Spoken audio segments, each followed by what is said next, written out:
नई दुनिया में सेटल होना, वहाँ की नई नई चीज़ों को जानना, वहाँ पर क्या क्या चीज़ें कैसे कैसे हो रही हैं, उन सभी चीज़ों को एक्सेप्ट करना और अपनी पहले वाली दिनचर्या को छोड़कर त्याग कर नई दिनचर्या अपनाना, सभी के हिसाब से अपने कामों को सेट करना। जी हाँ, आप जान गए होंगे आज हम किस टॉपिक पर बात करने वाले हैं। आज हम बात करने वाले हैं कि जब लड़कियां शादी के बाद अपने नए घर जाती हैं, अपनी नई दुनिया शुरू करने वाली होती हैं, तो उनके मन में भी ये सवाल आता है कि हम वहाँ जाकर कैसे सेटल हो पाएंगे, किस तरह से वहाँ पर हम अपना बेस्ट दे पाएँ कि सभी जो मेंबर हैं, फैमिली मेंबर, वो हमसे खुश रहें। तो चलिए आज इसी टॉपिक पर हम बात करते हैं। जब आप अपने नए घर में जाती हैं तो एक चीज़ का आपको ध्यान रखना है कि हमें वहाँ पर पहले एक्सप्लोर करना है। पहले वहाँ हमें देखना है कि किस तरह से वहाँ के लोग रहते हैं, किस तरह से वहाँ के बोलने चालने का तरीका है, क्या क्या वो रीति रिवाज फॉलो करते हैं। कहने का मतलब ये है कि हमें अपने कान खुले रखने हैं लेकिन मुंह बंद रखना है। जैसे कि महात्मा गांधी जी को गोपाल कृष्ण गोखले ने सलाह दी थी कि आप अपने कान खुले रखिएगा लेकिन मुंह बंद रखिएगा। कहने का यही मतलब है कि पहले आप ये देखिए कि वहाँ पर किस तरह से लोग किन किन चीज़ों को फॉलो कर रहे हैं, उनके बोलने, उनके बैठने का तरीका, उनके खाने पीने का तरीका क्या है। पहले उनकी चीज़ों को आप नोटिस करें, आप पहले उन एक्सप्लोर करें और ऑब्ज़र्व करें इन चीज़ों को। उसके बाद में अपनी जो भी खूबियाँ हैं धीरे धीरे करके सभी को बताएं। जितना काम कर सकती हैं, आप में जो एबिलिटी है उन्हीं को बताएं। एक्स्ट्रा ऑर्डिनरी ना बने। कई बार हम ऐसा ही करते हैं कि खुद को एक्स्ट्रा ऑर्डिनरी दिखाने और सबके आंखों में बसने की वजह से ये सब चीज़ें देखते हुए हम सोचते हैं कि ज़्यादा से ज़्यादा काम हम करें, ज़्यादा से ज़्यादा हम बताएं कि हमें ये भी पता है और हम ये सारे काम कर सकते हैं। लेकिन उस समय हम ये चीज़ें कर लेते हैं, लेकिन जब बाद में हम इतने सारे कामों को करने के बाद थक जाती हैं बहुत ज़्यादा, तो उस समय हमें लगता है कि अब क्या करें और कैसे करें। और अगर उन कामों को हम नहीं करती हैं तो घर वाले भी गुस्सा हो जाते हैं हमसे। यही रीज़न है कि घर में कलेश और कलह मचा रहता है। आपको इस चीज़ का ध्यान रखना है कि आप में जितनी क्षमताएं हैं काम करने की, आप उतने ही काम को करें। ज़्यादा अपने ना तो ज़्यादा करें और ना ही कम करें। अगर आप ज़्यादा करेंगी तो आप खुद थक जाएंगी और ख़ुद को क्या जवाब देंगी। अगर आप कम करेंगी तो परिवार के मेंबर आपसे खुश नहीं रहेंगे और आपको कई कई बातें सुनाएंगे कि आपने ये नहीं किया, आप ऐसा क्यों किया आपने, और आपने ये वाला काम क्यों नहीं किया। क्योंकि आप एक बात देखिए, कई बार हम भी गुस्सा हो जाते हैं कि अरे ये उन्होंने हमें ऐसा क्यों बोला। आपको पता ही है कि जो जो जिम्मेदारी हमने ले ली है, सब निश्चिंत हो जाते हैं परिवार वाले कि हाँ अब ये जिम्मेदारी इन्हीं की है। तो अगर वो जिम्मेदारी किसी कारण से हमसे छूट जाती है तो इसी कारण ये सभी लोग हमसे नाराज़ हो जाते हैं। तो इन चीज़ों का हमें ध्यान रखना चाहिए विशेष रूप से। घर पर सभी लोगों का ध्यान रखने के साथ साथ हम भी वहाँ के फैमिली मेम्बर हैं, ये चीज़ आप माइंड में रखिए और अपना भी उतना ही ध्यान रखिए जितना कि आप सभी का रख रही हैं। क्योंकि जितना ज़्यादा आप हेल्दी रहेंगी, खुश रहेंगी, आप वहाँ पर लोगों को भी खुश रख पाएंगी। अपनी बातों में क्लियरिटी रखें। हमेशा जो भी बात आपको कहनी है विनम्रता के साथ कहिए, जिससे कि कोई भी व्यक्ति होगा तो वो खुश ही रहेगा।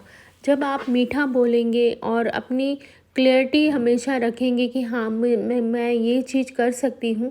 कई बार होता है, आपने भी कई रील्स देखी होंगी कि हम क्या करते हैं, हम कह देते हैं हाँ मुझे ये बनाना आता है, लेकिन जब बनाने की बारी आती है तो हम नहीं बना पाते हैं और जब वो चीज़ नहीं बन पाती तो घर वाले भी गुस्सा हो जाते हैं। इसलिए जो जो चीज़ें आप जानती हैं, जितना आप काम कर सकती हैं, उतना ही घर वालों को बताएं। साथ ही आप एक चीज़ और ध्यान रखें कि ससुराल की बात ससुराल में ही रखें और पीहर की बातों को पीहर तक ही सीमित रहने दें। क्योंकि कई बार हम जब अपने पीहर की बात ससुराल में या ससुराल की बात पीहर में करते हैं तो कई सारे कलह शुरू हो जाते हैं और इस कारण कई चीज़ें जो हैं ऐसी हो जाती हैं जो कि हमें हमारे विपरीत होती है हमारी उम्मीदों के, और यही सब रीज़न होते हैं कि लोग हमसे गुस्सा हो जाते हैं वहाँ के। तो ये चीज़ आप ध्यान रखिए कि जब भी आप कुछ भी बात कर रही हैं अपने, आप जब परिवार अपने ससुराल से पीहर जा रही हैं तो सिर्फ इतना ही बताएं कि हाँ सब ठीक चल रहा है, सब अच्छा है, लेकिन यूँ नहीं कि आप हर चीज़ वहाँ पर बताने लगें। इससे ज़्यादा कलेश होते हैं। साथ ही अगर कोई सदस्य आपके परिवार में इंटरफेयर कर रहा है, फॉर एग्ज़ाम्पल अगर आपके भाई बहन आपके परिवार से रिलेटेड कुछ बातों में इंटरफेयर कर रहे हैं या पूछ रहे हैं कि ऐसा क्यों दीदी, आपको जल्दी क्यों उठना पड़ रहा है, सारे काम आप ही क्यों कर रही हैं, तो इन चीज़ों को वहीं पर रोक दें, क्योंकि ये भी चीज़ें कलेश का कारण बन जाती हैं। अगर आप कोई बात नहीं जानते हैं तो अपने फैमिली मेम्बर्स से, खासकर सास ससुर से पूछने में हिचकिचाएं नहीं, उन्हें अपने ही परिवार का मेंबर समझें। अगर हम सभी को अपने परिवार के मेंबर की तरह ट्रीट करते हैं तो हमें भी अपनापन लगता है और वहाँ पर हम इजीली सेट भी हो जाते हैं। दूसरी बात ये, आपके पति के साथ आपका जो बिहेव है वो पति पत्नी जैसा तो है ही, साथ ही आप अपने एक दूसरे को फ्रेंड भी माने। जब आप एक दूसरे के साथ दोस्ती जैसा भी रिश्ता निभाएंगे तो आपका रिश्ता और भी मजबूत होता जाएगा। अपनी जेठ जेठानी, सास ससुर, ननंद, इन सब से एक इतना स्ट्रॉन्ग बॉन्ड बनाएं कि कोई चाहे भी तो वो टूटे नहीं। और साथ ही आप उनका सम्मान करना सीखें।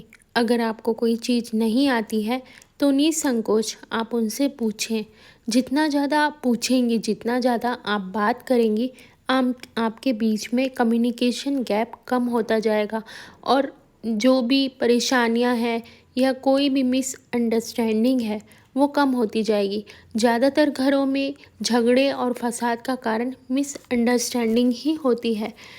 कई बार हम अपने चीज़ों को मिसअंडरस्टैंडिंग के चक्कर में सोचते हैं कि ये ऐसा, उन्होंने हमें ऐसा क्यों कहा, क्योंकि कई बार ऐसा होता है कि हमारे रिश्तों में जो है कम्युनिकेशन गैप रह जाता है, उस वजह से हमारे रिश्ते ख़राब हो जाते हैं। अगर आप शादी से पहले जॉब कर रही थी तो आप अपनी जॉब का भी ध्यान रखें, क्योंकि कई बार हम फ्रस्ट्रेट हो जाते हैं कि क्या मेरा पूरा जीवन घर परिवार में ही रह गया है। तो इन चीज़ों को आप मैनेज करके चलें। घर परिवार के साथ जॉब को भी उस अनुसार ही ध्यान दें जैसे आप दे सकती हैं। टाइम, एनर्जी और मनी, इन तीनों रिसोर्सों का भी हमें ध्यान रखना है।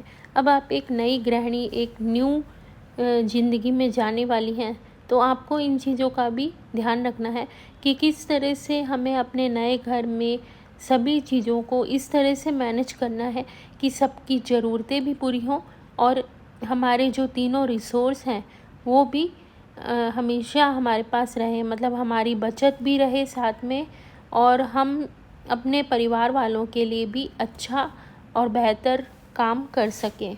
तो ये थे कुछ प्रैक्टिकल सॉल्यूशन जिनके बारे में आज हमने बात की है। इन प्रैक्टिकल सॉल्यूशंस के साथ आपको कोई भी समस्या नहीं आएगी अपने नए जीवन की शुरुआत के समय। इस वीडियो को देखने के बाद आपके दिमाग में अगर कोई सुझाव आता है तो आप उसे कमेंट में ज़रूर मुझे बताएं। साथ ही अब नया कौन सा टॉपिक है जिस पर आप वीडियो देखना चाहती हैं वह भी मुझे कमेंट करके ज़रूर बताएं। चैनल को सब्सक्राइब ज़रूर कर लें। Thank you very much.